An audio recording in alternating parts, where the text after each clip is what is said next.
Modul keempat ya, judulnya reduksi emisi gas rumah kaca via pemanfaatan sumber daya nabati. Jadi kalian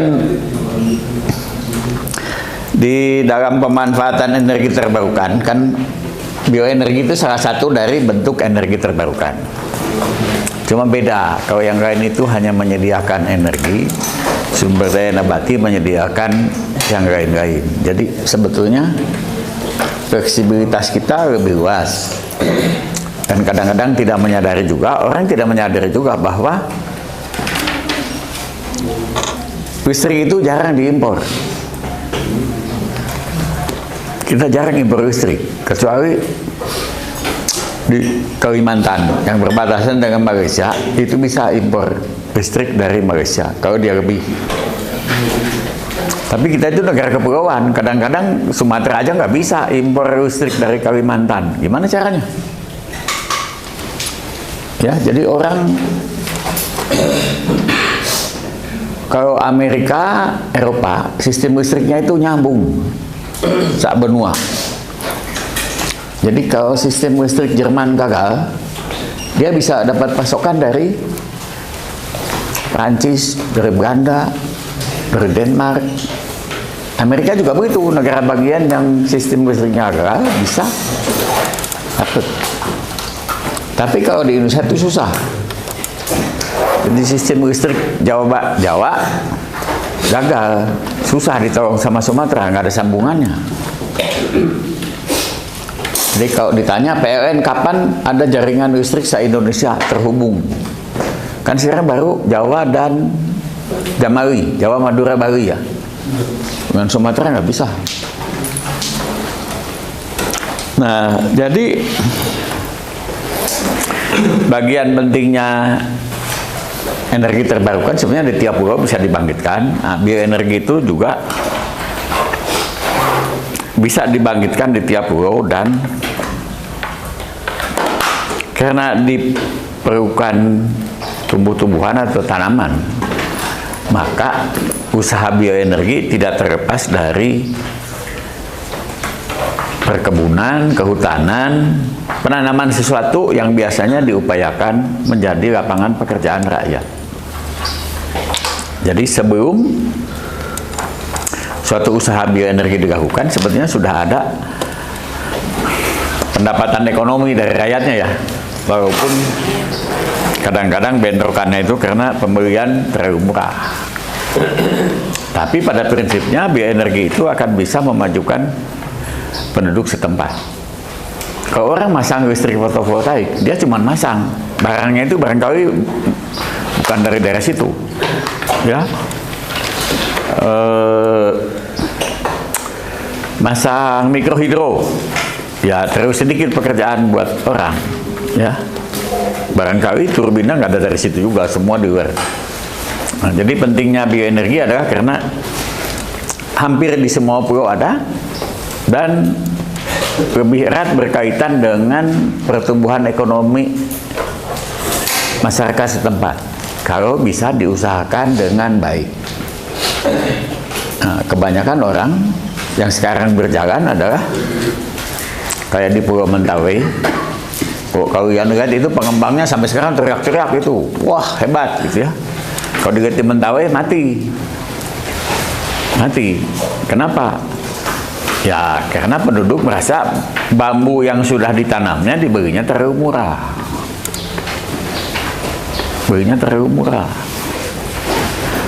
Nah, bambu bisa dijadikan makanan ya? Apa? Hah? Buat? Oh, kirain kamu makan bambunya kayak panda. Rebung. Tapi kalau rebung dimakan, bambunya nggak ada. Bener. Jadi orang harus pintar-pintar membagi kebun rebung dan kebun bambu, gitu kan? Nah, kalau kebun bambu saja dijual terlalu murah, petaninya bilang, wah nggak ada harganya, ya. Nah, jadi kepintaran menggabung-gabung itu bisa memenuhi kebutuhan bahan pangan, bahan kimia, produk kosmetik, itu dibutuhkan. Nah, kita sebetulnya punya lebih banyak dibanding Eropa dan Amerika, dengan Jepang sekalipun. Ya, karena itu kalau kalian baca nanti sudah baca itu yang 10 frequently asked question, itu yang dibuat IEA oleh International Energy Agency, dan itu orang hampir semuanya berasal dari Eropa kan, Eropa. Nggak ada yang dari Indonesia ya, nggak ada kan, Poniman, Haryanto, nggak ada di situ ya. Jadi yang menulis itu kebanyakan asalnya dari daerah Eropa, Amerika. Dan di sana itu tidak ada. Ada nggak coba kalian tebak di Amerika pohon yang menghasilkan buah atau biji ada minyak lemaknya? Jagung. Hah? Jagung. Apa? Jagung. Jagung mah bukan pohon, masuknya rumput-rumputan dia. Hah? Jagung itu keluarga Gramineae, rumput-rumputan. Bambu juga, bambu paling gede itu. Ada nggak pohon yang bentuknya kalian lihat pohon menghasilkan buah yang mengandung minyak, bijinya berminyak? Maple ya, Mas. Maple ada minyak apa di maple? Sirup bukan minyak atuh. Minyak adalah satu cairan yang tidak bisa bercampur dengan air. Gula di air dimakan semua. Pohon apa? Nggak ada, Pak. Nggak ada. Nggak ada. Ada. Pengampinan. Pohon zaitun ya. Tapi bukan di Eropa dan Amerika. Zaitun di mana? Timur Tengah. Apa beda Timur Tengah dengan Eropa? Pohon bunga matahari? Itu bukan, Pak. Di Eropa juga ada pohon kecil ya. Hah? Nggak ada pohon segede beringin tiba-tiba. Nggak ada. Ya. Ada pohon seperti sukun di nangka kah? Pohon seperti nangka yang lebih gede di kita. Ada di Eropa? Ya. Menghasilkan makanan ada apel, tapi apel pohon kecil. Ya. Nangka itu buahnya aja kalau ketimpa nangka jatuh ya lumayan. Nangka, duren. Jadi kita punya banyak pohon yang selain biomasanya secara klasik itu namanya bisa dibakar, tapi secara modern bisa dikatakan itu bisa dioksidasi untuk menghasilkan energi, ya. Karena yang namanya fuel cell atau sel tunam itu juga sebenarnya bahan bakar dibakar tapi tidak menimbulkan api, langsung jadi listrik energinya ya. Nah, jadi kita harus lihat yang dibahas sama mereka itu kebanyakan kalau pohon itu kayu hasilnya, jarang sekali bicara ada hasil selain kayu. Ya, jadi itu yang kita review minggu lalu, ya. Jadi ada sekian gigaton karbon akumulasi akibatnya bumi panas. Karena itu solusi yang jelas yang mereka bilang cuma 2 ini kan. Tapi sebenarnya ada fotosintesis itu sesuatu yang diberikan yang maha kuasa di daun-daun pohon yang sebetulnya berisi pesan kalau kamu belajar ini sampai kamu bisa meningkatkan efisiensinya atau melakukannya di benda selain daun. Percaya nggak? Nggak percaya kalau kamu, ya. Saya percaya bahwa itu petunjuknya begitu. Ya, kalau orang Indonesia paling, aku belajar itu sudah dari sononya begitu, gitu ya. Hah? Nah, yang kelima, konsep beda nanti, benamkan karbon atau CO2 ke dalam kulit bumi. Ya, itu approach barat. Nah, jadi seolah-olah kita tidak bisa berpikir sendiri, padahal kita diberi kekayaan alam lebih daripada mereka. Lebih daripada mereka. Jadi kalau kita berpikir bagaimana cara mengolah sumber daya nabati Indonesia, sebetulnya pikir sendiri, jangan tanya Eropa dan Amerika dan Kanada. Kenapa? Kalian seperti orang kaya bertanya ke orang miskin, bagaimana memanfaatkan uang saya, gitu kan? Uangmu bisa beli Rubicon ya, Rubicon mobil. Orang miskin belinya Rubiconnya gas butana untuk yang di botol kecil tuh untuk apa? Untuk berkemah, ya. Akibatnya yang ditanya menjawab dengan pemikiran tentang kekayaan alamnya sendiri. Jangan gini, jangan gini. Jadilah kamu yang salah siapa? Yang bertanya. Itu ya. Ini contoh yang kita bicarakan kemarin. Ya, perbedaan, dan kita udah bicarakan di beberapa kuliah yang lalu bahwa sepanjang kebun atau hutan itu diusahakan dengan baik, ditanam lagi, dipelihara, maka emisi CO2 dari bioenergi itu dipandang netral, atau disebut kalau sekarang namanya zero carbon. Zero carbon energi. Bioenergi itu termasuk zero carbon energi, atau bahasa Indonesia energi nir karbon. Coba, ada berapa energi nir karbon yang kita tahu? Energi yang pemakaiannya tidak menghasilkan emisi gas rumah kaca.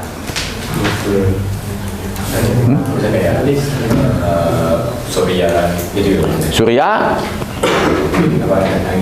angin, geotermal, air hidro, ombak, ya bioenergi dari nabati semuanya. Tapi sebenarnya ada CO2 keluar kan dari nabati. Nah, cuman dihitungnya kalau pohon yang dulu menyerap CO2-nya ditumbuhkan dengan baik, maka CO2-nya itu netral, tidak menambah akumulasi CO2 di atmosfer, gitu ya. Itu karena nanti orang bertanya, bioenergi, ya, kapan? Soalnya saya pernah gini, ya, ada orang tanya, bioenergi itu kan kalau kita pakai pohon-pohonan, pakai bioenergi, itu mengancam ketersediaan pangan. Memang energi fotovoltaik surya nggak mengancam ketersediaan pangan? Hah? Ya mengancam lah kalau di kita. Ya. Bikin listrik 1 mega butuh tanah 1,5 hektar kalau nggak salah. Ya, tutupin 40 mega 40 hektar, terus petani bilang, aku nanam di mana? Poek. Ya, jadi mereka tidak menyadari itu. Kadang-kadang kita bilang, emang kalian itu tidak mengganggu. Kalian malah yang mengganggu. Kalau ini yang penting bisa dikombinasikan antara menghasilkan makanan dan menghasilkan energi dari kayunya misalnya, gitu ya. Ya. Nah, pada produksi bioenergi biasanya terkonsumsi juga energi fosil, karena memang traktor untuk berkebun, pupuk, pestisida sekarang masih dibuat dari bahan bakar fosil, karena dunia kita memang masih berbasis fosil. Jadi buat dari situ ya.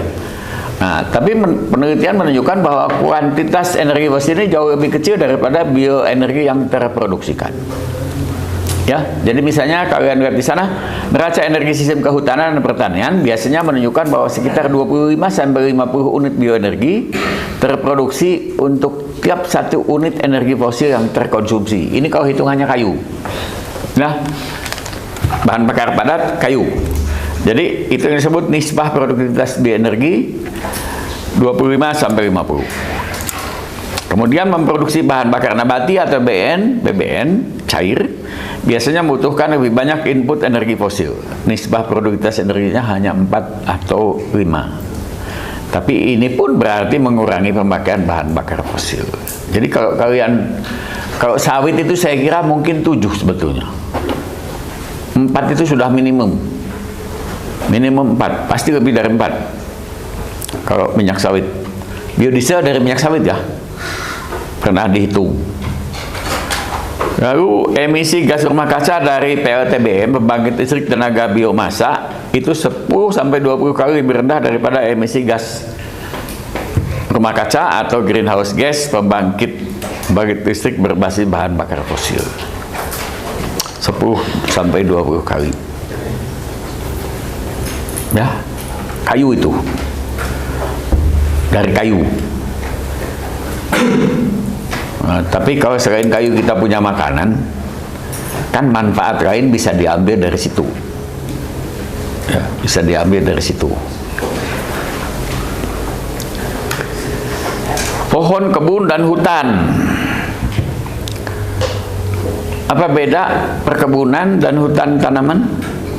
Kalau ya Pak, untuk perkebunan itu yang hasil produktivitasnya itu bergantung pada tanaman yang non kayu. Kalau hutan tanaman yang berdasarkan pohon kayu.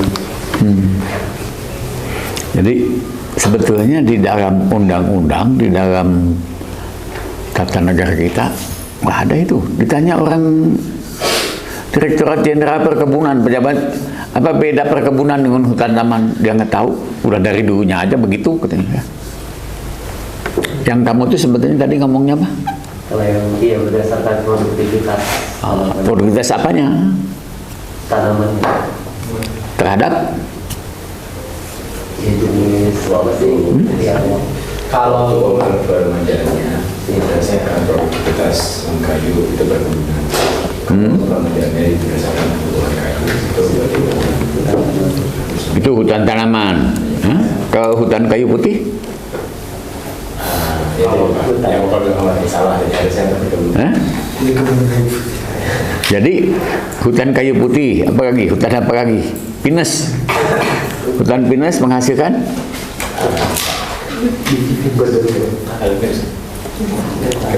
Apakah kayunya atau lain ya? Hutan pinus, hutan pohon berdaun jarum ditanam untuk menyediakan bahan mentah untuk pabrik kertas. Itu kayunya. Tapi ada hutan pinus hanya diambil getahnya. Sebetulnya itu perkebunan definisinya. Cuman ya undang-undangnya sudah bilang itu bagiannya Kementerian Kehutanan, ini bagiannya Kementerian Pertanian, Direktorat Jenderal Perkebunan. Jadi hutan kayu putih masuknya wilayah administrasinya ke Kementerian Kehutanan. Kebun sawit masuknya ke Direktorat Jenderal Perkebunan. Jadi kamu harus mengerti antara definisi akademik dengan definisi birokrasi. Ya. Definisi birokrasi. Oke, jadi pohon yang sedang tumbuh di kebun, di hutan atau dimanapun, atau masih memberikan hasil panen, itu merupakan pengkaram karbon. Ya, dia mengambil karbon dari atmosfer, menjadikannya bahan nabati. Nah, itu memang pada akhirnya akan tercapai batas, karena toh pohon tambah tua. Ya, pada saat itu sebenarnya penyerapan karbon sudah mulai ekivalen kalau di kebun-kebun seperti itu, di hutan, dengan bagian pohon yang membusuk melepaskan kali karbon gitu ya, karena dia sudah nggak tumbuh sebetulnya. Jadi rugi karbon akibat respirasi, kematian, ada gangguan kebakaran, badai, topan, penyakit, ya.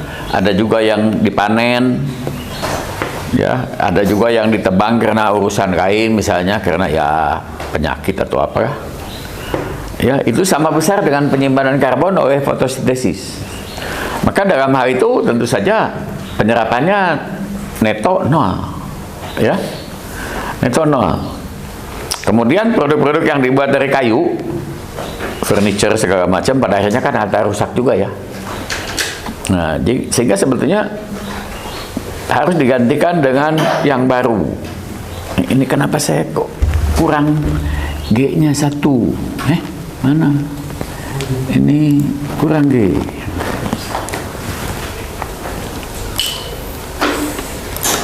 Ya, jadi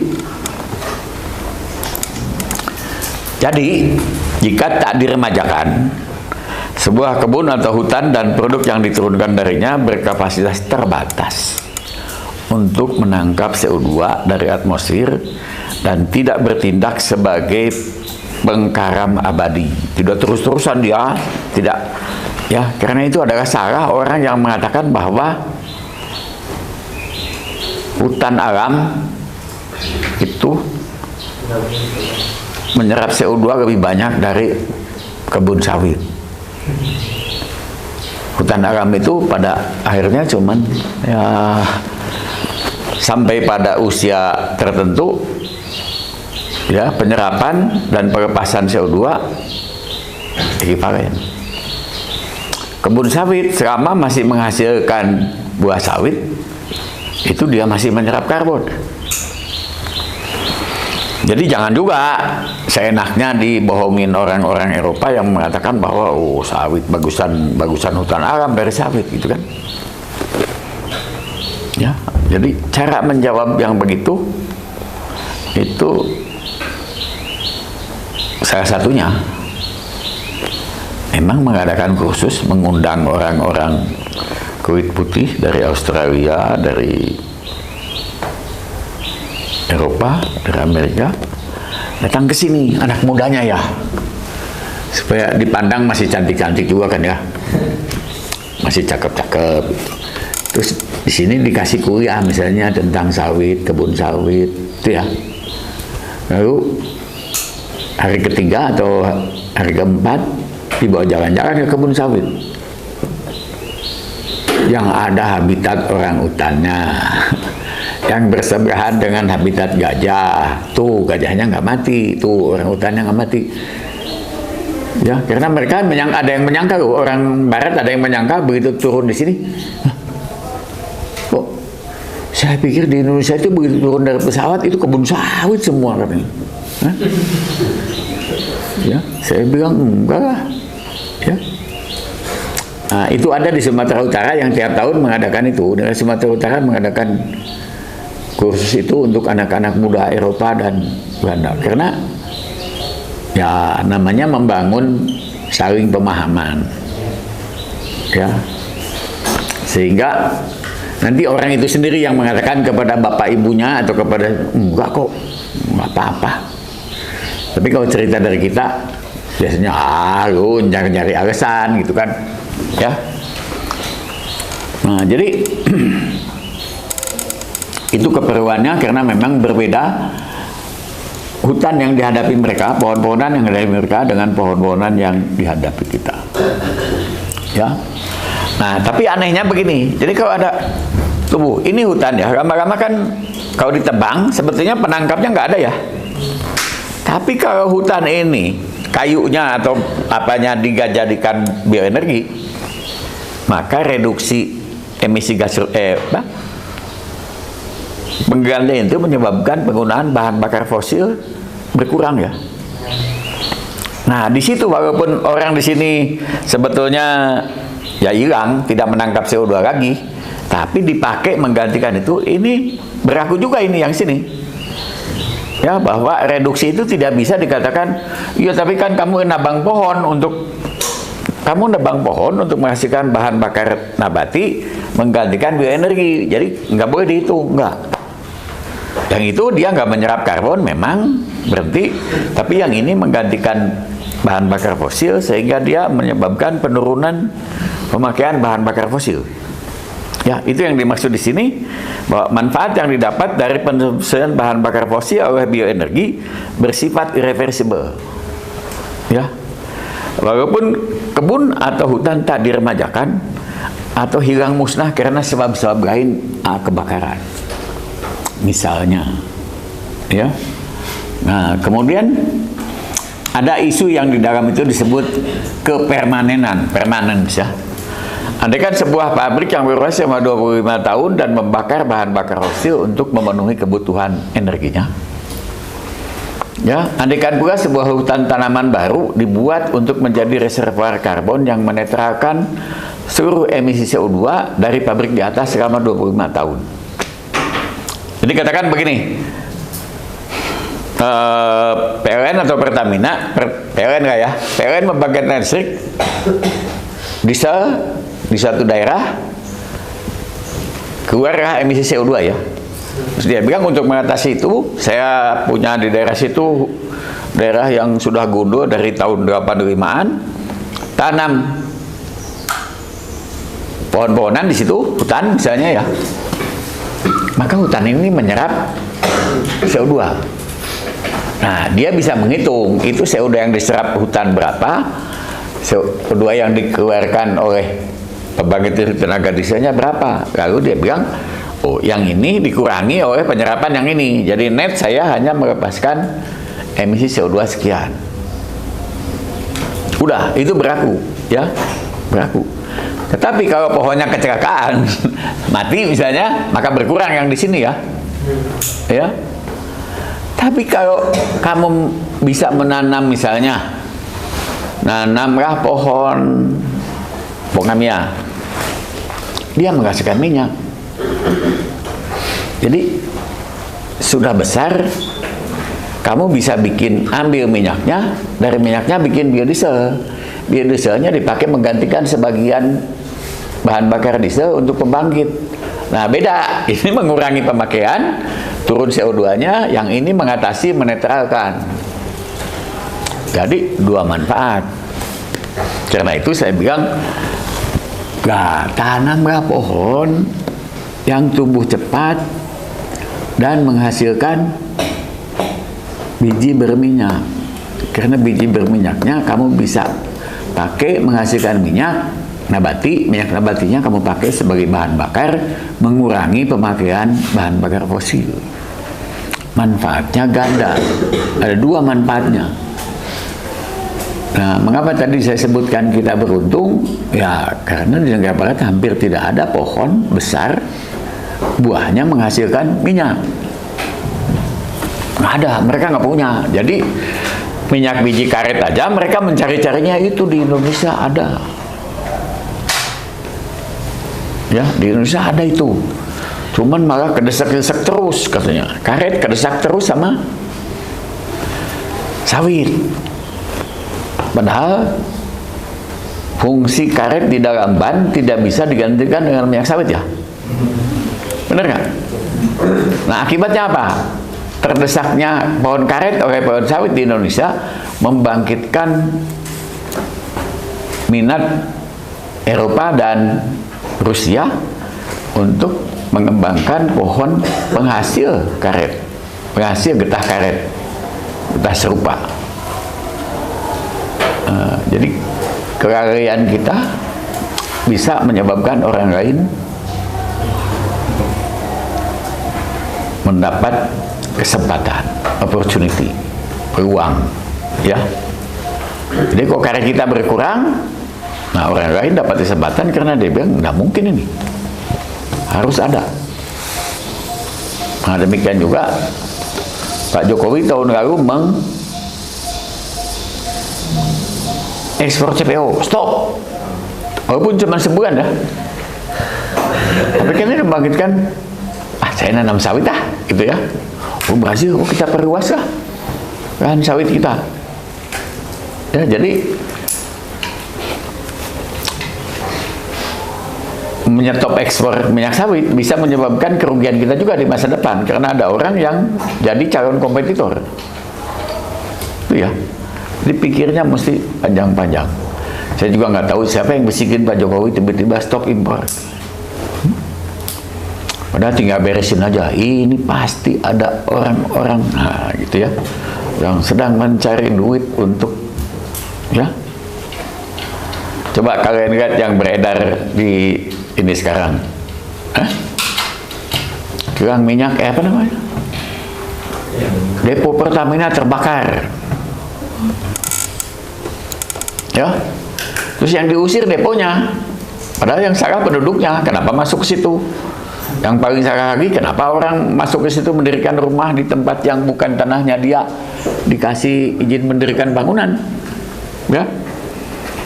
Tapi kata orang tiba-tiba perusahaannya Pertamina dipindah deponya ke Perindo. Nah, orang sudah bilang, wah kalau dipindah ke Perindo nanti kan yang ini diambil tuh.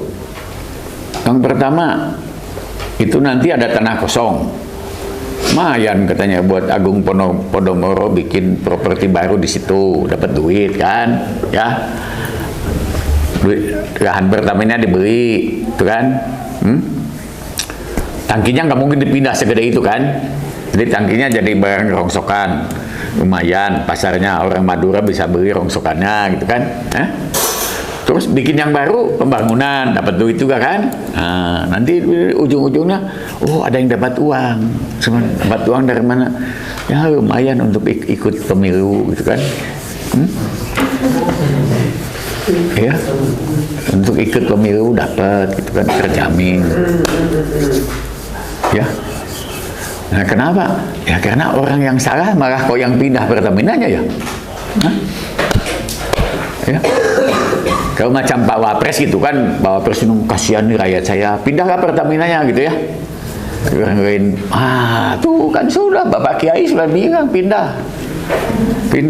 Coba kalian bayangkan perputaran uang dengan hanya itu dipindah. Berapa?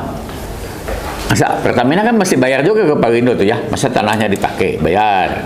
Uang muter dari Pertamina. Ini dibayar. Perputaran uang berapa itu? Nah? Terus Podomoro bilang, wah saya bakal dapat lahan, saya beli segini. Nanti tuh lahannya sudah jadi rumah, harganya segini, Bapak dapat segini lah. Gitu kan? Ya. Dapat itu, ya. Jadi orang bilang musim pemilu kayak gini memang bisa terjadi hal-hal yang, ya. Nah, tadi balik ke pabrik kita tadi, tanam, kalau dia nanam pohon, kalau di sini ya, dan tanaman tentunya harus dipelihara, dikelola dengan baik, bener, ya. Nah, tetapi apapun sebetulnya ada risiko bahwa hutannya itu hilang, kena banjir kayak kebakaran, akibatnya netonya turun. Nah, karena itu yang paling baik sebetulnya hutannya itu dimanfaatkan sebagian untuk memproduksi bioenergi, menggantikan apa yang ada di kilang. Jadi cara yang paling baik itu yang di bawah. Pemanfaatan hasil hutan berhasil panen non kayu yang biasa digunakan untuk memproduksi bioenergi atau bahan bakar nabati adalah pilihan yang jitu. Negeri lain itu sangat sulit berharap itu. Kenapa? Karena mereka tidak punya pohon penghasil minyak. Ya, pohon penghasil minyak. Nah, cuman kadang-kadang kita tidak sadar. Ya. Orang NTT sudah biasa makan kelor ya, kan enak ya, daun kelor, enak dimakan, proteinnya tinggi loh. Tapi jarang ada kelor jadi perkebunan ya. Iya. Kenapa ya? Jadi kenapa dulu Belanda bikin perkebunan karet? Bisa bikin perkebunan karet, perkebunan sawit, perkebunan tebu. Itu Belanda semua yang mengerjakan. Sejak Belanda meninggalkan kita, diusir sama kita, ya, itu belum ada satupun perkebunan terwujud di negeri ini, di negeri yang katanya keanekaragaman hayatinya itu nomor 1 atau 2 di dunia. Nggak pernah ada. Karena ada, ya. Nah, yang terjadi ini bukan di bidang bioenergi ya, bukan di bidang kemurni ya. Coba kalian perhatikan, contoh yang paling baik itu nikel. Kita ekspor biji nikel udah 30 tahun lebih. Kita ekspor biji nikel ke Cina. Jadi di Cina itu biji nikel yang kita ekspor sudah jadi 5 gunung. Nah, kita tidak melakukan inovasi apa-apa. Cina yang melakukan itu, dia mengembangkan teknologi untuk mengolah biji nikel Indonesia, murah-murah bikin nikel murni. Tapi lama-lama dia pikir, nikelnya kan cuma 2% di situ. Saya 100, masa yang 98 dibuang? Ya kan? Nyimpur 100, yang jadi nikel cuma 2%, karena biji nikelnya 2%. Sisanya dibuang. Enggak, dia kan, ini apa lagi? Lama-lama dia tahu, situ ada besi, 30%. Jadi akhirnya dia bikin nikel pig iron. 80% nikel di dalam besi. Ya, tinggal ditambahi karbon sedikit, ditambahi 18% chrome, jadi apa? Jadi stainless steel 8 yang kita impor buat bikin sendok, buat bikin macam-macam lah. Pabrik kita sendiri Krakatau Steel sampai sekarang belum bisa bikin. Ya, Cina bikin nikel pig iron dari biji nikel Indonesia. Nah, ketika kita melarang ekspor biji nikel, ya, tanpa sebelumnya melakukan apa? Ya, Pulau Sulawesi, Sulawesi Tengah, Sulawesi Selatan, Sulawesi Tenggara diserbu Cina.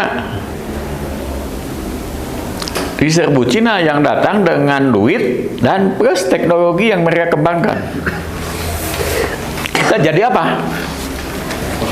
Kita jadi menyediakan tenaga kerja kasar plus nonton ya.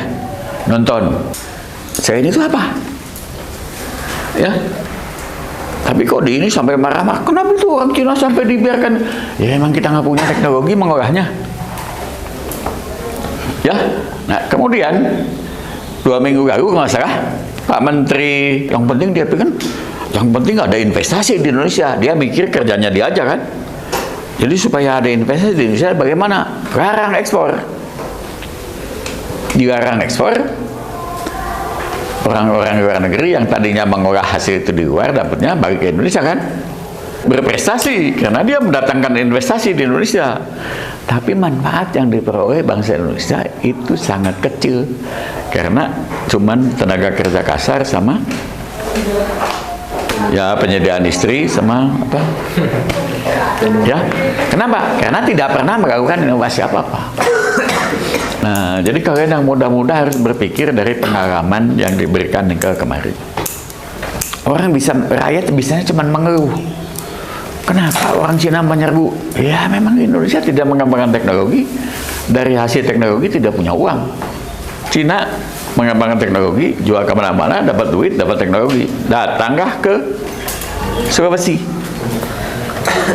Ya, datang ke Sulawesi. Jadi kenapa? Karena kita sendiri tidak pernah berupaya mengembangkan itu. Jadi kalau saya pernah bilang itu ke gubernurmu, siapa namanya? Kenapa? Dia cuma nganjurkan rakyatnya nanam kelor ya. Enggak pikiran buka kebun. Coba apa yang kamu bisa manfaatkan kalau punya kebun?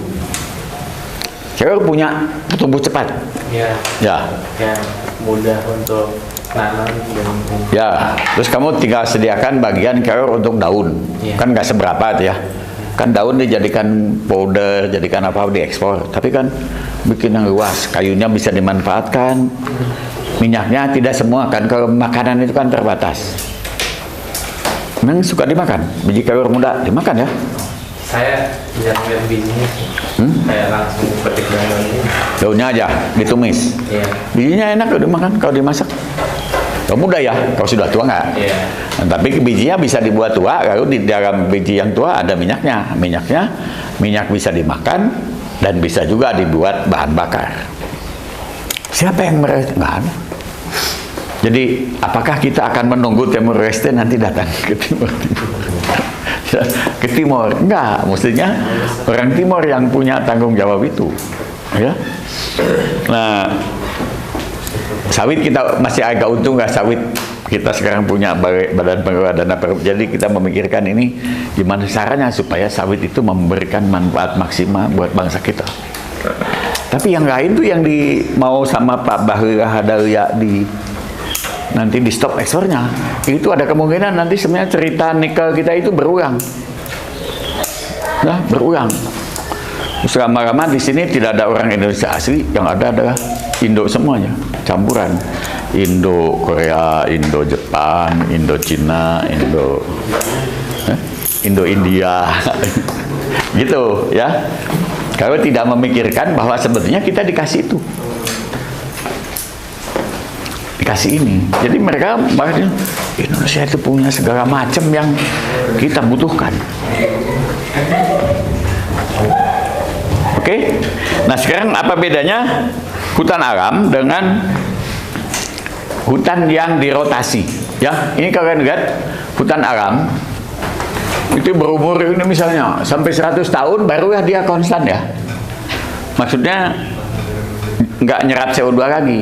Nah, mulai nanti di sini ada pohon mati, ada pohon kebakaran, ada pohon kena gangguan hama, turun, naik lagi. Keseimbangannya di situ.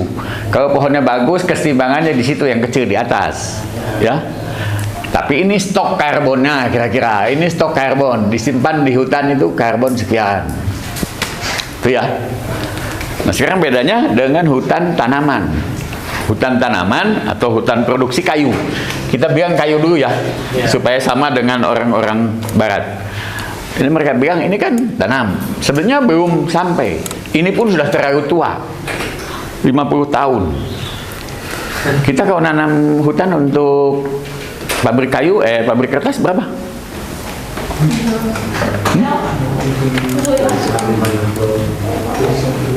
Tahu? Berapa? 10. Nah, paling tidak berani jawab, gitu kan? Nah, nggak salah-salah amat. Berapa? Kamu nemu berapa? Enggak ya, 15 tahun. 15 tahun, jadi ini pun sebenarnya kepanjangan. Dan nanam 15 tahun. Jadi tentunya belum sampai ke sana, dipotong. Ya. Jadi stoknya itu kecil. Tapi kan ya dia dipakai untuk keperluan memproduksi kayu. Nah, kalau dipakai produksi bioenergi, ini ya stoknya kecil, tapi pemanfaatan bioenergi menurunkan pemakaian bahan bakar fosil, jadi dia bilang itu lebih bermanfaat sebetulnya. Ya, jadi lebih bermanfaat penggunaan kayu, misalnya ini ditebang, lalu dipakai untuk bioenergi kan. Ini tumbuh lagi, memang ininya kurang, cuman segini, tapi ada manfaat bahwa kayu yang dipakai digunakan untuk bioenergi.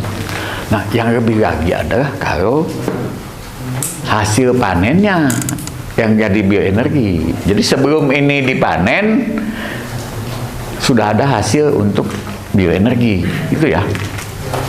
Nah, ini dampak kegunaan kayu di luar hutan tadi perhitungkan. Ini kalau begini aja. Ya, jadi di luar negeri mereka menghitungnya cuman sebagai kayu, kita harus menghitung yang lain. Ini yang kalian lihat minggu lalu juga dari gambar aslinya ya, bahwa kayu bulat olahan itu tiang listrik yang terbuat dari kayu bulat olahan, emisi gas rumah kacanya jauh lebih kecil dibanding dari beton maupun dari batang baja. Ya, kenapa? Karena pembuatan beton dan batang baja, pembuatan beton menghabiskan CO2 dari pembakaran batu kapur, terutama ya, kemudian untuk pengolahan semennya sendiri. Batang baja tentunya dari mulai biji besi direduksi. Ya, kalau mereduksi tanpa menimbulkan gas rumah kaca gimana ya? Jangan pakai karbon. Hah? Jangan pakai karbon. Apa? Jangan pakai karbon. Pakai apa? Pakai bahan lain. Hah? Hidrogen. Pakai hidrogen. Tapi hidrogennya Dibikinnya pakai listrik. pakai listrik apa? Listrik batu bara. Sama-sama aja bikin hidrogen sama. Hah? Hah? Nuklir boleh. Ya. Nuklir. Cuman orang Indonesia kan seringnya berdebat ya. Jadi kata Korea, kami dua negara itu sama-sama merencanakan pembangkit listrik tenaga nuklir, pembangunan pembangkit listrik tenaga nuklir tahun 70 sama. Cuman bedanya kami itu memutuskan lalu bekerja, kalian itu debat terus 30 tahun. Ya, jadi tahun 2000 kita belum punya pembangkit tenaga nuklir, ngomong terus. Korea udah nawarin teknologi pembangkit tenaga nuklir ke Indonesia. Kamu mau beli nggak punya saya gitu ya? Hah? Jadi kita bangsa yang kadang-kadang omdo ya. Omdo. Orang yang takut sama pembangkit listrik tenaga nuklir itu, wah, jangan sini kecelakaan ya.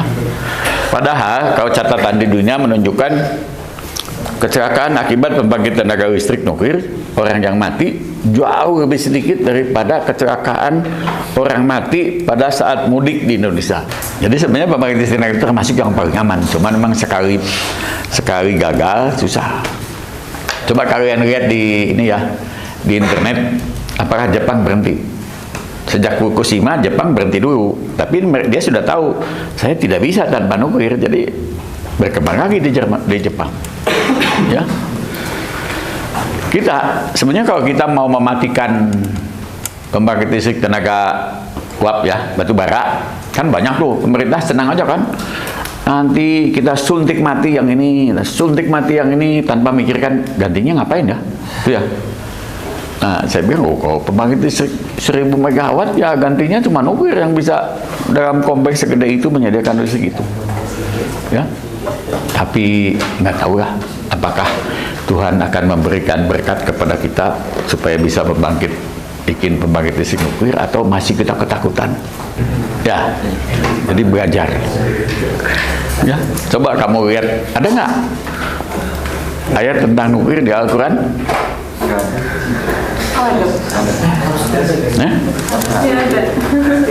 Jadi berpikirnya begini ya, Tuhan itu nggak sebodoh kamu.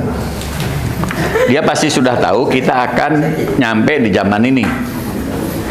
Maka kalau dipelajari di dalam buku suci tiap agama pasti ada sesuatu yang menceritakan kalian bakal nyampe di situ, atau nuklir itu apa? Ada.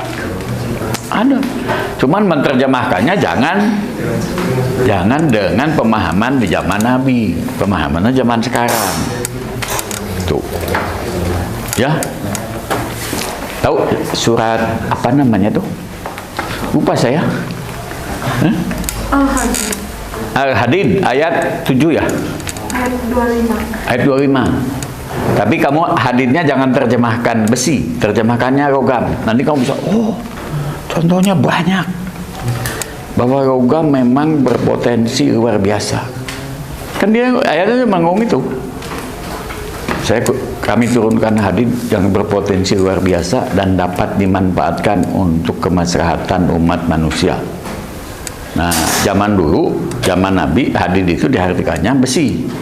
Sekarang enggak, you mesti artikan logam. Maka kamu bilang, oh, nuklir ada di situ. Ya, kalau kita bisa memahaminya. Tapi kadang-kadang kan Ustadz lebih berpengaruh dari kita ya. Nah, itu bahayanya. Ya. Bisa.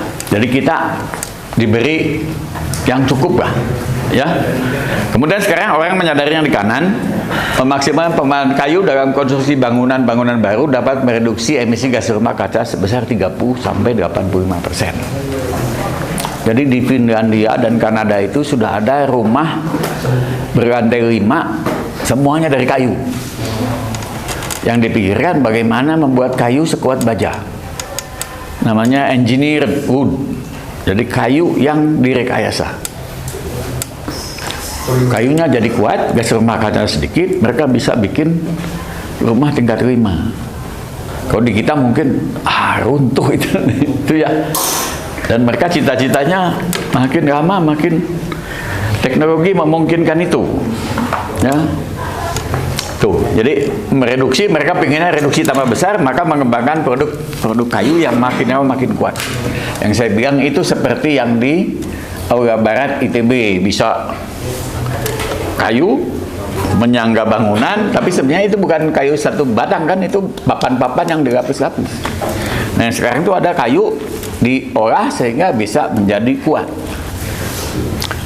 Oke, nah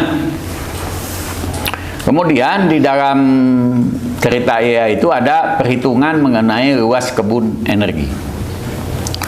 Jadi ini kira-kira perhitungannya. Jadi kita andaikan saja bahwa di sini kebunnya perkebunan energi cuman menghasilkan kayu. Sebetulnya bukan perkebunan energi tetapi hutan tanaman energi. Hutan tanaman energi pun salah sebetulnya, karena hutan tanaman energi itu sebetulnya istilah kalau kita, hutan tanaman energi harus menghasilkan hasil panen berkandungan energi tertinggi. Jadi salah kalau menanam hutan hasilnya cuma kayu. Karena kita dianugerahi Yang Maha Kuasa pohon yang hasilnya bukan kayu tetapi hasil panennya itu memberikan energi lebih banyak daripada kayunya, ya. Tapi andaikan ini hanya kayu juga ya. Jadi di situ hitung luas perkebunan bioenergi yang dibutuhkan untuk memasok biomasa yang akan menjadi bahan bakar tunggal. Bahan bakar tunggal ya, bukan bahan bakar campuran. Sebuah pembangkit listrik tenaga uap berkapasitas 20 megawatt. Itu elektrik atau listrik. Jadi megawattnya sudah dalam bentuk listrik. Ya, jika diberikan data dan informasi atau diambil anggapan-anggapan sebagai berikut. Yang pertama, nilai kalori neto kayu kering udara 15% air 5.500 megajoule per ton. Pohon tumbuh cepat yang dimanfaatkan bersiklus rotasi 5 tahun. Jadi akan ditebang sudah tahun ke-5. Tingkat kematian 20%. Jadi maksudnya yang kamu tanam 100 mati 20. Ya. Biasanya tidak semua kan? Ya, tanam bibit 100 hidup 80, 20% meninggal. Hasil biomasa kayu kering udara 25 ton per hektar per tahun. Per tahun ya, 25 ton per hektar per tahun. Efisiensi termodinamik konversi energi 30%. Ini termodinamikanya. Tapi kan nanti ada efisiensi keseluruhan peralatan pembangkit. Ya, 85 karena ada gesekan. Termodinamika kan nggak pernah ngitung ada gesekan ya. Hukumnya apa? Mesin apa? Mesin Karno. Mesin? Karno. Karno. Karno. Karno. Oh, Karno. Iya, bacanya Karno bukan Karnot. Karno. Karno sama dengan presiden kita. Ya, mesin Karno. Oke. Nah, sekarang kalau perhitungannya ini kita hitung dulu nilai potensi energi listrik dari kayu. Potensi ya. 0,3 apa? 0,3. Ini. Ya. Kali 15.500 ini. Jadi ini termodinamik konversinya kan.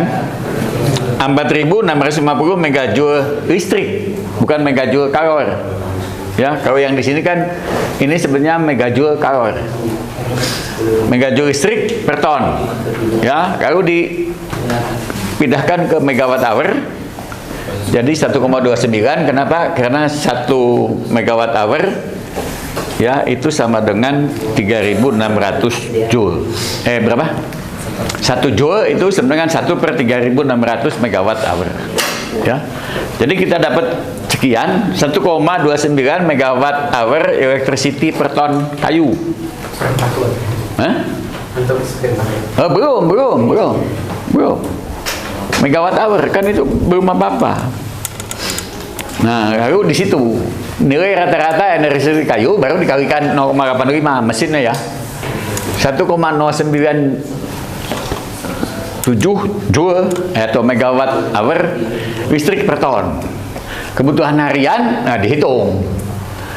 Ini megawatt hour, 1 hari 24 jam, kali 24. 20, pembangkit listriknya maunya 20 megawatt. 20 kali 24 bagi sekian, maka kita butuh kebutuhan harian biomasa kayu 637,6 ton sehari. 637,6 ton sehari. Kalau setahun, ya ini harus dikalikan 365 jumlah hari dalam setahun. Dapat sekian, 15,97 kali 10 pangkat 4 ton. Ya, kebutuhan tahunan perkebunan. Nah, ini apa?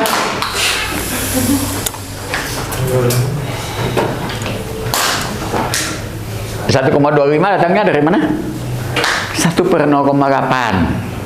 Nanam 100, yang hidup 80. Ya, jadi harus lebih banyak perkebunannya, karena di dalam 1 hektar kamu nanam 100, hanya hidup 80. 1,25 kali itu, ini 5 tahun rotasi, 25 ton per hektar per tahun hasil biomasa. Benar ya? Dapat segitu, 1.597 hektar. Ya, tapi masa mau bikin hutan nggak ada jalan? Nanti dikawal ular masuk gitu kan? Jadi kita bilang, karena 5 tahun, maka kita rencanakan 5 blok hutannya. Jadi nanti 1 blok dipanen tahun ini, blok ini tahun depan, ini ditanam. Tahun depannya ini ditanam, sana ditebang, jadi 5 blok terus. Kita tidak pernah berhenti memasok kayu untuk pembangkit listrik. Pembangkit listriknya hidup terus. Nah, saya mau bicara nanti kita, karena kita itu diberi rahmat, tapi diberi ujian. Ya, ini cara mengusahakan hutannya ada terus, nanam terus, manen listrik juga terus, nggak pernah berhenti. Ntar sebentar lagi ya. Jadi 5 blok, karena itu 5 blok kan ini nggak cukup nih. 5 kali 1.597 kan kurang dari 8.000 tuh. Kurang dari 8.000. Berapa persisnya? 5 kali 1.597? Berapa? 5 kali 1. 5 kali 1.597. 7.980. Jadi punya beda 15 hektar ya selisihnya. Nah, kita bilang yang 15 hektar itu buat akses jalan, buat ya rumah untuk pacaran gitu ya. Ada yang nggak tahu saya. Tapi maksudnya itu. Jadi yang bukan hutan, ruang terbuka yang bukan hutan, di mana siapa tahu nanti orang mau agrowisata gitu kan? Ya. Jadi jangan terlalu, wah harus 1.500, enggak, 8.000 aja gitu. Ya. Jadi 8.000 hektar. Blok pertama dipanen dan dikeringkan mulai akhir tahun ke-5, tahun ke-6, seterusnya muter terus. Nah, ini masalah di Indonesia itu, kita tuh nggak bagus menunggu. Jadi kalau kalian tahu, sagu itu adalah pohon penghasil pati paling produktif di jagat raya. Singkong aja hasilnya bisa 30 ton singkong ubi, tapi patinya cuma 25%. Jadi walaupun hasilnya 30 ton, patinya cuma 7,5. Sagu itu 25 ton pati sehektar, tapi kamu harus nunggu 8 tahun. Karena dia baru tua 8 tahun ya, baru mulai bisa ditebang 8 tahun. Kalau belum itu nanti nggak ada bapaknya. Itu orang Indonesia nggak sanggup menunggu. Ada nggak kebun sagu di Flores? Kalian suka makan sagu? Enggak? Di Flores nggak ada. Beras saja. Ya. Di Maluku, Papua banyak. Papeda, ya. Saya takut makan papeda, takut usus saya nempel satu sama lain, itu kan kayak makan perekat gitu. Makanya orang sana pindah ke nasi itu rohis. Nasi lebih enak dimakan daripada papeda, ya.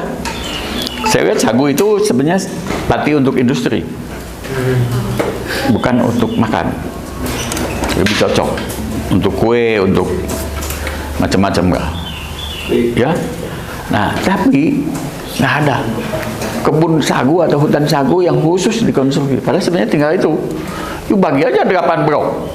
Nanti tiap tahun panen sagu, tiap tahun. Ya. Nah, belum kita bilang lama banget nunggunya. Ya, tapi tanpa terasa 5 tahun juga lewat sebentar sekali ya. Jadi itu yang kita harus bisa mengatur bagaimana supaya kita bisa memanfaatkan pohon-pohon itu. Nah, sekarang andaikan Perkebunan di atas akan dimanfaatkan untuk memasok bahan bakar bagi pengistrik yang memadukan gasifikasi dan siklus kombinasi turbin gas, turbin kukus. Jadi kalau yang di atas itu dibakar, bangkitan steam, steamnya muter turbin, turbin membangkitkan listrik. Kalau yang sini digasifikasi, gasnya dibakar dulu pada tekanan tinggi sehingga dia bisa menggerakkan turbin. Gas hasil bakarnya menggerakkan turbin, dapat listrik. Nah, gas hasil bakar yang keluar dari turbin, temperatur masih 500 derajat, bisa kamu pakai membangkitkan steam. Steamnya dipakai menggerakkan steam turbin. Itu namanya siklus kombinasi. Efisiensinya lebih tinggi dari kalau dibakar biasa. Ya. Nah, jadi kita misalnya di sini diandaikan efisiensi energi gasifikator 85%, ya. Lalu efisiensi termodinamis siklus kombinasi jadi 50, karena 30 ditambah ya dua siklus dari satu energi. Efisiensi peralitan siklus kombinasi 85%. Yuk ngitung-ngitung biasa dari awal boleh, tapi ini contoh ngitung berdasarkan hasil yang pertama tadi. Ya, jadi tinggal dihitung itu nilai nyata dari kayu jadi segitu, kalikan maka itunya jadi 28,4. Jadi yang tadinya 20, kalau efisiensinya bisa naik jadi 28,4. Nah, kita nanti kalau dari hutan itu, hutannya tidak langsung dibakar, tidak langsung digasifikasi, diambil lignin selulosanya, dipisahkan lignin, selulosa, hemiselulosa, lalu di masing-masing komponen dibakar, atau bukan dibakar, dipakai dalam fuel cell. Efisiennya lebih tinggi lagi, 60%, naik lagi. Ya, jadi hasil yang didapat bisa lebih banyak kalau ilmu pengetahuannya meningkat. Ya, kalau cuma bakar aja. Jadi sekarang kan banyak teman-teman tuh yang PLTBM menuju net zero emission tahun 2060 gitu ya. Saya pertanyaan singkat, emangnya sampai tahun 2060 kita membangkitkan listrik dengan bakar-bakaran terus gitu kan? Bakar ayam, bakar apa gitu ya, bakar kayu. Ini aja udah menunjukkan bahwa kalau teknologi yang dipakai lebih canggih, efisiensinya lebih gede. Apalagi kalau kamu bisa ngambil menjadi komponen-komponen, nah komponennya itu dipakai dalam bentuk fuel cell, maka efisiensinya lebih tinggi. Teknologi memungkinkan orang mendapatkan nilai tambah-tambahan dari teknologi yang ada sebelumnya. Itu ya. Nah, jadi di Indonesia, yang catatan kita ini, terdapat banyak pohon berkayu yang tidak hanya tumbuh cepat, tapi juga menghasilkan hasil panen non kayu seperti biji berminyak lemak, buah yang dapat dimakan, nangka, sukun. Ya, jadi pohon menghasilkan minyak lemak, pongam, kelor. Pongam tidak bisa dimakan, kelor bisa dimakan. Jadi mikir, ini dimanfaatkannya apa? Kelor misalnya mengandung zat yang bisa dipakai untuk obat dan kosmetik. Ya, pongam sudah jelas, berbagai bagian pohon itu sebenarnya bisa dimakan. Penghasil buah yang enak dimakan, nangka, cempedak, ya, atau breadfruit, bread nut. Ada tuh di dunia yang dapat rahmat seperti itu, ya. Dan itu orang-orang Belanda sama Inggris yang pernah lama di Asia Tenggara, mereka mengatakan begitu. Jika dimanfaatkan dengan baik, hasil panen non kayu banyak pohon di Indonesia bisa menghasilkan nilai tambah lebih besar daripada kayunya sendiri. Ya, daripada nanam pohon nangka hanya untuk kayu, jualan nangka duluan, gitu kan? Jualan nangka duluan, habis itu dipikir ini biji nangkanya diapain? Ya, kalau cuma satu pohon nangka memang nggak diapakan. Tapi kalau kamu punya perkebunan nangka 20, apalagi 1000 hektar gitu ya, oh, ini biji nangkanya mau diapain? Diolah. Itu ya. Karena itu kalian jangan kecil-kecil mikirnya. Berpikir boleh besar ya. Yang nggak boleh besar itu ngimpi cuma-cuma. Ya. Berpikir besar bagaimana mengusahakannya. Ya. Nah, ini saya kasih contoh pohon-pohon yang tumbuhnya cepat. Jadi yang di bawah itu ya, yang hasilnya banyak di bawah. Sesbania grandiflora dan Sesbania sesban. Itu bahasa Indonesianya turi. Sesbania grandiflora itu turi. Sesbania grandiflora itu jayanti. Pohon jayanti, pohon turi. Itu cepat. Turi bisa dimakan nggak? Nggak semua ya, tapi di Jawa Timur ada orang makan bunga atau buah daun turi, buah pohon turi. Ya. Itu cepat kalau cuman mau ngambil kayunya doang, tanam turi. Tapi kalau Anda mau ngasih minyak kemak, Deris indica atau Pongamia pinnata atau Millenia pinnata atau Glabra itu pongam. Yang mana pongam? Hah? Ada ya? Deris indica ada di situ. Mana itu? Di atas. Hasilnya hampir 27 ton per hektar per tahun. Ya, tapi kamu dapat minyak. Lalu kelor, gimana kelor? Kelor apa namanya? Moringa oleifera, mana? Itu yang hasilnya 20 ton per hektar ya? Moringa. Tapi kamu dapat daun, dapat apa? Ya, cuman kayunya aja nggak bisa dimakan ya. Tapi dia penghasil pohon sayur. Nah, bagaimana kita berpikir, bagaimana saya bisa membuat perkebunan dari sini? Ini pohon bermanfaat sekali. Ya. Penghasil bahan pangan itu pohon yang keluarga Artocarpus. Nah, itu Artocarpus heteropilus itu adalah nangka ya. Hampir sama itu. Keluarga Artocarpus itu pohonnya tumbuh cepat. Jadi orang bilang, ya mungkin yang di atas itu bilang, sudah kukasih kamu berbagai macam sumber daya untuk membuat negerimu berpendapatan tinggi. Kau saja yang tidak memperhatikan. Ya, ini padahal ditulis tahun berapa tuh? Tahun 87 sama internasional itu. Ya, itu. Nah, kemudian nilai kalorinya tuh dari rendah sampai tinggi. Yang tinggi apa tuh? Samanea saman. Ya. Ada ya, jadi bisa dihitung sebetulnya. Itu pohon pembakarannya segini, berapa hektar saya harus nanam? Ya. Nah, sekarang yang ada di buletin IEA tadi sebetulnya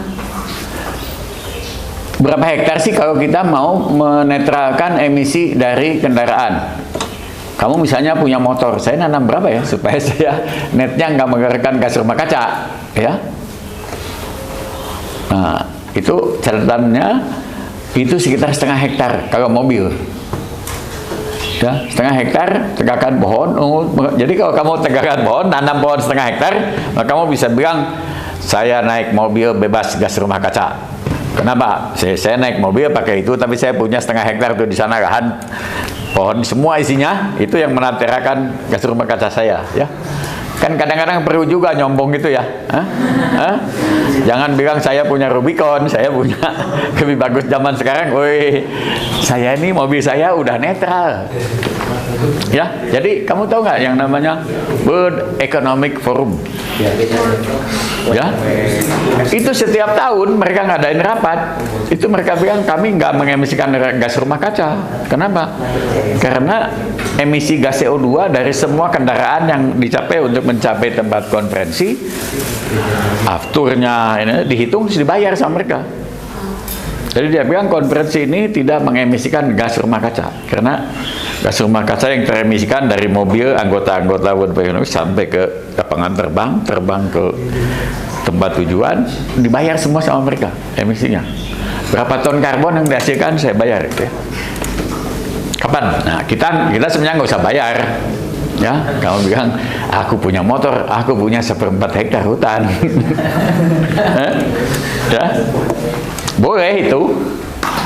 Ya, Tapi tentu saja itu ya, apalagi kalau seluruh dunia tiba-tiba nanam, nggak ada hutannya ya, tanahnya penuh.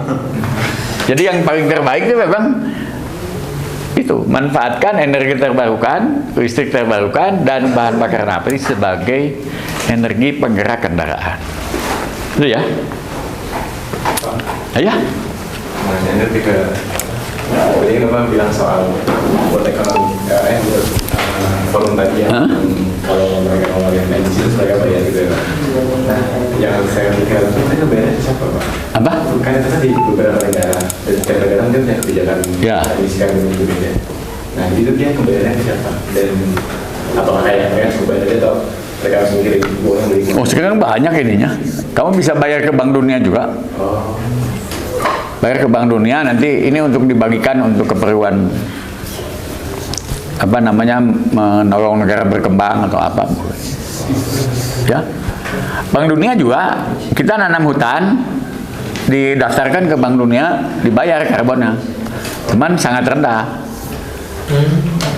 Jadi tanggal 27 November, tanggal 14 November lalu di Sharm El Sheikh ya, waktu COP27, Wakil Menteri Kehutanan kita bilang, kok kalian beli karbon yang kita ini kan dari nanam hutan rendah sekali, cuma 5 dolar per ton. Di Eropa itu perdagangannya $100 per ton. Jadi maksudnya kita nanam hutan, Dia bisa nyerap. tanah kosong, nyerap, nah itu Bank Dunia bayar $5 per ton karbon yang ditangkap. Tapi di Eropa perdagangannya $100. Boleh, sekarang boleh. Tapi itu bukannya cuma untuk negara-negara yang Ya tapi hutannya harus dipelihara. Jangan terus begitu dapat duit hutannya dibakar. Ya, harus dipelihara, itu risikonya. Ini yang paling gampang memang memanfaatkan untuk bioenergi. Jadi nanam hutan, kamu bayar kayunya saja, nangkap ini minyaknya kamu bikin apa. Yang paling bagus memang yang itu. Energi fosil digantikan dengan ya.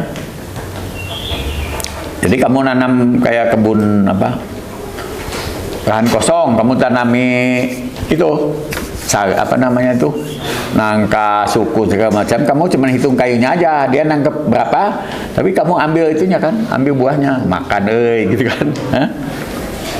Kebun duren boleh. Ya. Terus kalau misalnya ya udah, kalau kayak gitu kita nggak usah jual ke, misalnya kita nggak usah jual ke bank dunia, kita jualnya ke pasar Eropa. Toh kan karena dia nggak satu bumi ya, mereka ngeluarin seberapa kita terima, walau CO2 dari mana gitu. Itu bisa nggak jual gitu? Apanya? Ya udah gitu, kita jual, kita mau menambah karbon sekian dalam artian ya kayak gitu, tapi jualnya ke Eropa gitu, jadi ya dapat untungnya lebih gede gitu. Karena PLN belum mau coba mengeluarkan itu. Sebenarnya PLN kan bisa, kamu tanam hutan ya, perusahaan, nanti ton karbonnya saya bayar. Jadi kamu nanam hutan, kamu memelihara hutan, terus kamu ada perhitungan tiap tahun, hutan ini menyerap sekian, jadi meneterakan emisi PLN sekian. Tapi PLN bayar duit ke kamu. Tapi kan PLN ini dari negara gitu, maksudnya kayak kita bisa kan gitu kayak ngambilnya tuh dari luar, dari Eropa aja, Eropa bayar kita gitu. Ya itu yang dilakukan Indonesia dengan Bank Dunia sekarang. Enggak, saya kan nggak mau bilang Bank Dunia kan ngasihnya harga murah, kan kalau pasar Eropa mahal. Kenapa kita nggak jual ke pasar Eropa? Ya bisa cari yang mana yang mau jual, mau beli lebih mahal. Ya, nah, cuman nanti cerita ya. Ini kan ada berikutnya nih, ada berikutnya ya. Nah, coba.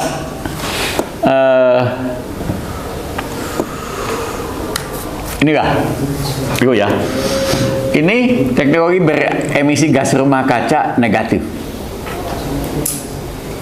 Negatif dan murah. Jadi mengadakannya murah, emisinya negatif. Jadi yang terjadi adalah, ini sudah diakui di dunia, ini teknologi beremisi negatif. Jadi kamu kayak biomasa, lignoselulosa, sisa panen, kotoran hewan kering, limbah organik. Kamu pirolisis dipanaskan pada temperatur tidak lebih dari 450 derajat, nanti kan keluar uap tuh. Uapnya ditimbunkan, dapat minyak pirolisis gambat. Ya. Itu minyak bisa dipakai sana. Ini kan semua energi netral emisinya karena dari biomasa ya. Nah, dari pirolisis dapat areng namanya biochar. Nah, ini sudah diakui oleh ahli-ahli tanah bahwa kalau biochar dimasukkan ke kebun, dia menahan karbonnya perkiraannya bisa lebih dari 1000 tahun di situ. Akibatnya karbon itu tidak akan pernah ketemu jadi CO2. Jadi dia bilang, ini aja netral. Ini netral nih, sampai sini itu nggak ada ininya ya. Yang ini dibenamkan, terus kamu bilang, 1000 tahun dia terbenam di situ, negatif emisinya. Jadi dia teknologi beremisi negatif. Peluang paling besar ini. Kenapa? Karena biochar digunakan sebagai ambegan tanah, menyuburkan tanah, mengatur pori-pori tanah. Itu bisa 1000 tahun di bawah. Ya. Kamu udah mati 5 kali, dia masih ya. Jadi ini, nah sekarang misalnya ada teman dari BPPT yang tukang bengal-bengal gitu ya. Saya bertengkar sama dia, tiba-tiba dia bikin, saya mau manfaatkan minyak pirolisis gambat ini, mau bikin carbon black, biokarbon black.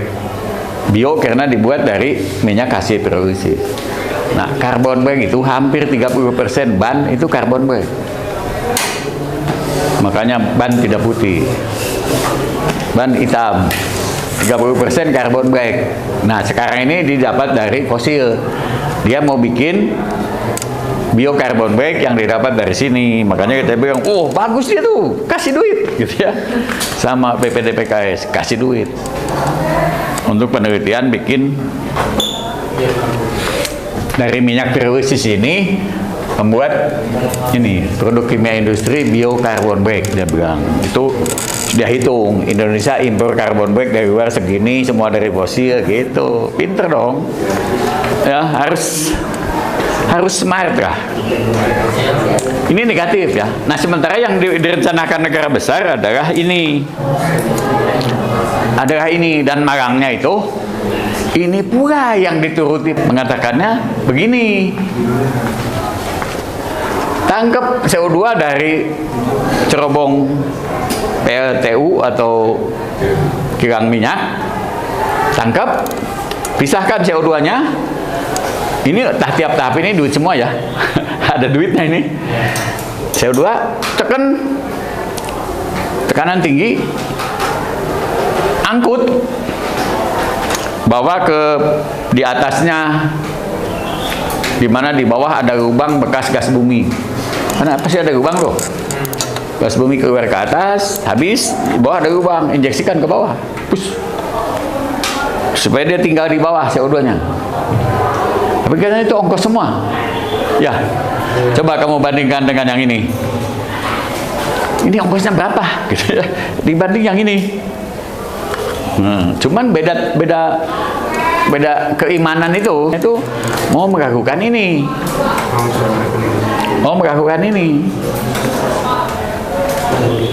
sebetulnya itu lebih murah kalau bikin begini. Ini yang kamu bilang itu hidrogen, asam format gampang didekomposi menjadi hidrogen sama CO2. Hidrogennya kamu pakai sebagai energi. Itu lebih mudah. Nah, itu kalau yang ini larinya ke sini. Jadi produk yang berguna. Kalau ini dibenamkan ke bawah, di bawah sampai sekarang tidak ada perusahaan asuransi mau mengasuransi. Karena asuransinya minimal 100 tahun. Tidak keluar CO2-nya. Yang dibenamkan ke bawah itu tidak keluar lagi.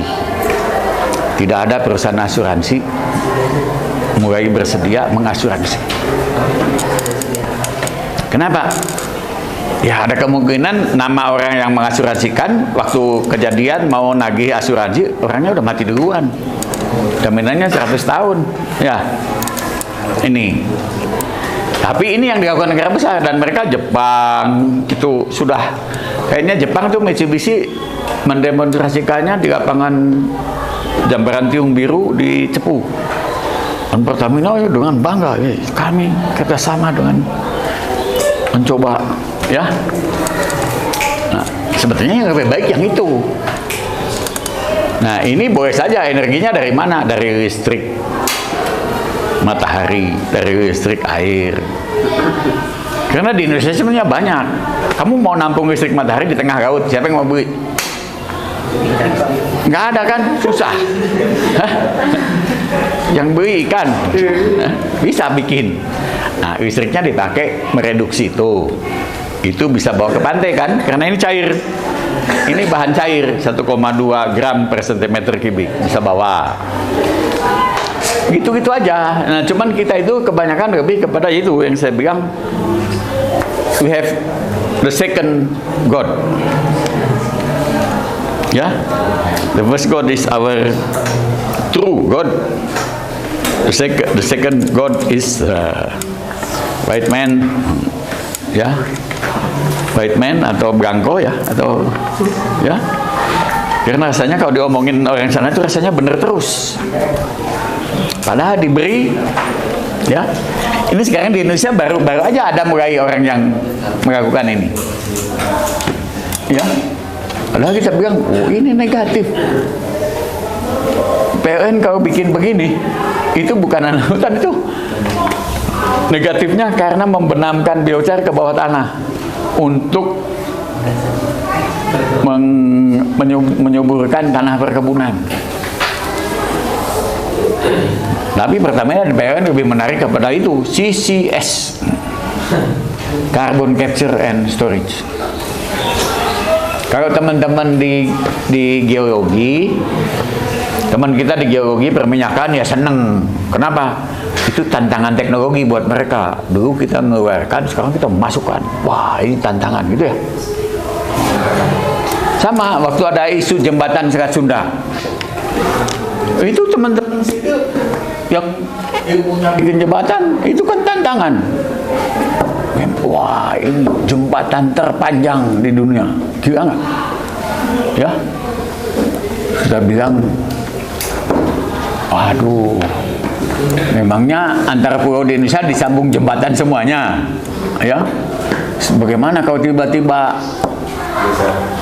Gunung Krakatau, anak Krakatau meletus, dung, ya, saya hilang tuh jembatan, benar nggak?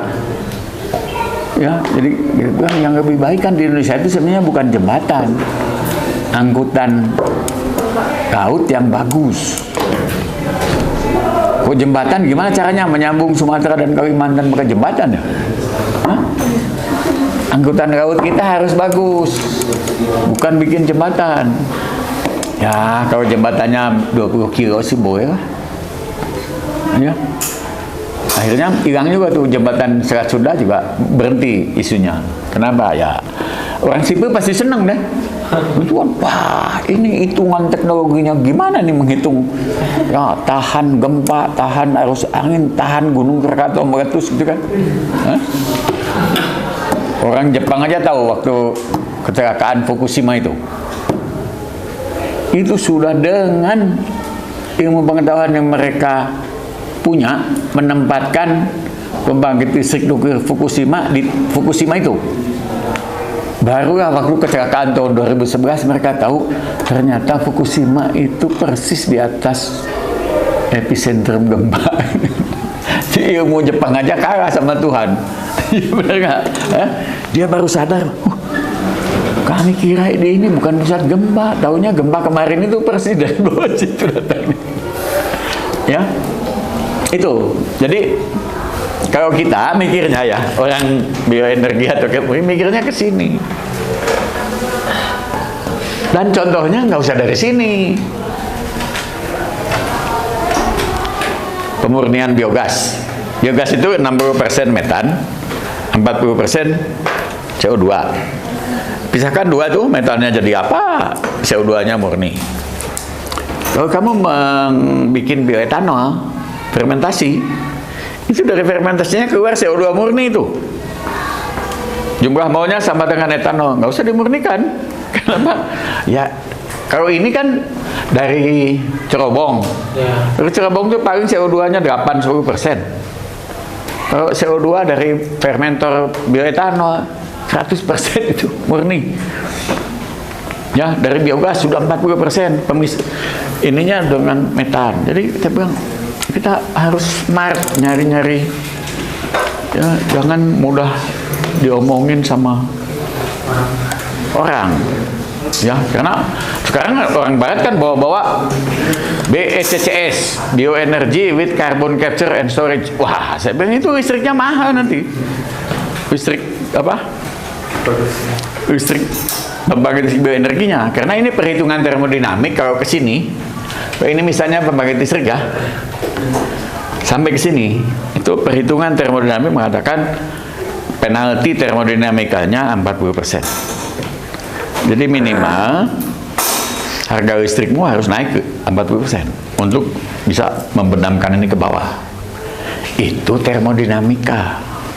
Efisiensi, kenyataan efisiensinya pasti di atas 40. Ya, jadi kalau kayak tiba-tiba harga listrik naik 100% gitu ya, pasti rakyat langsung bertanduk kan.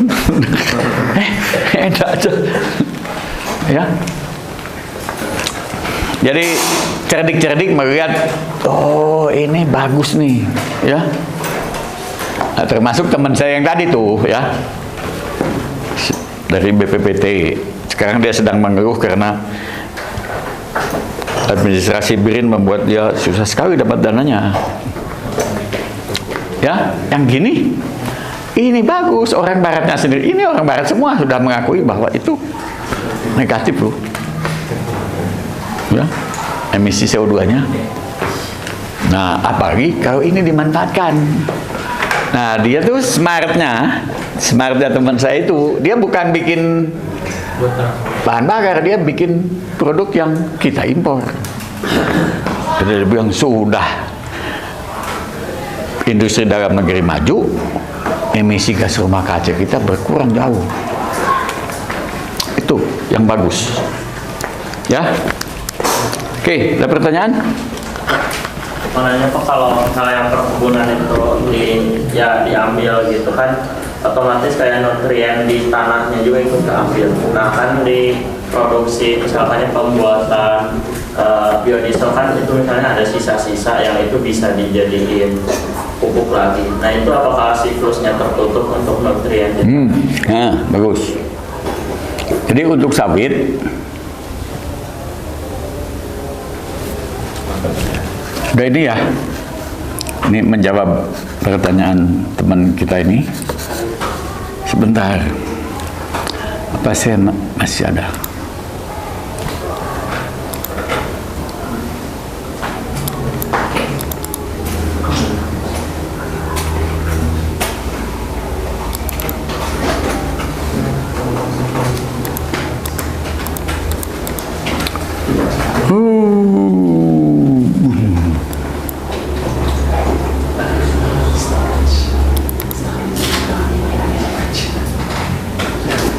Ini kah?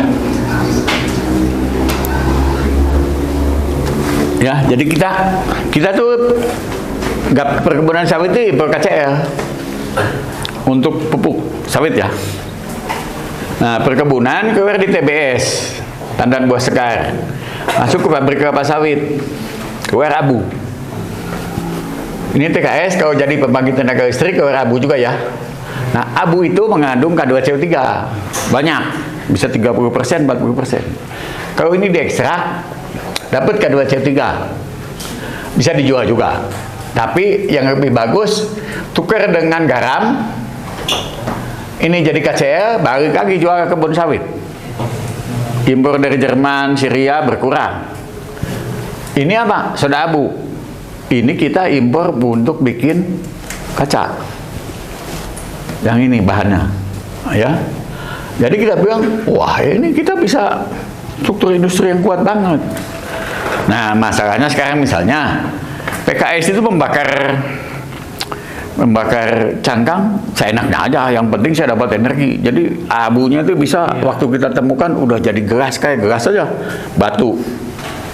Ya, jadi kita sedang berusaha juga mengajari pabrik kelapa sawit bagaimana caranya membakar supaya panas mereka dapat, steam dapat, abunya bagus untuk diekstrak. Nggak mudah loh mendirikan semua itu, apalagi nanti sini bisa. Jadi kayak kamu bilang ya, kita impor pupuk P, fosfat.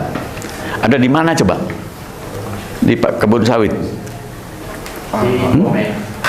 Bukan, ada di fosfolipid. Fosfolipid itu yang pertama diberaskan degaming. Nah, degaming itu membersihkan fosfolipid. Kemana fosfolipidnya? Dibuang.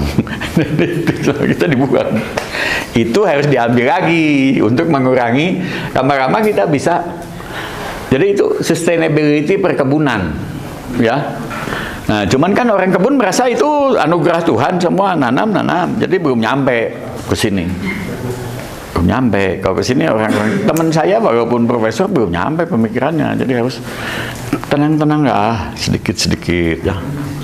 Lama-lama mereka paham juga, oh. Ini yang dijual sama kita dari kebun sawit itu kan cuma minyak. Kalau fosfolipidnya dibersihkan, kita dapat fosfor lagi, balik. Yang dijual bener-bener hasil fotosintesis tuh. Barang yang cuman ada C, H, O. Itu hasil fotosintesis. Kalau sampai ada fosfor, ada kalium di situ, itu unsur haranya tanah. Nah, apalagi kalau kamu jual pelet. Pelet kayu, bukan pelet cewek. Pelet kayu dijual, diekspor. Itu semua abunya itu unsur hara tanah. Terjual. Nah, itu yang diperhatikan dalam sebenarnya itu sustainability dari perkebunan atau hutan kita. Jadi saya bilang jangan jual kayu untuk energi, jangan jual kayu hasil kebun, sisa kebun sawit untuk energi. Tapi sekarang coba lihat. Pengusaha-pengusaha itu lagi sibuk mengekspor cangkang sawit ke Jepang, ke Korea. Seneng aja mereka. Dan Korea juga seneng. Wah, aku bisa dapat emisi gas rumah kacaku turun, harganya beli cangkangnya murah. Bagus. Orang Indonesia seneng juga. Wah, tadinya tidak bisa dijual, sekarang bisa dijual. Tapi 40 tahun kemudian itu lahan sawit kita bisa nggak ada unsur haranya. Habis.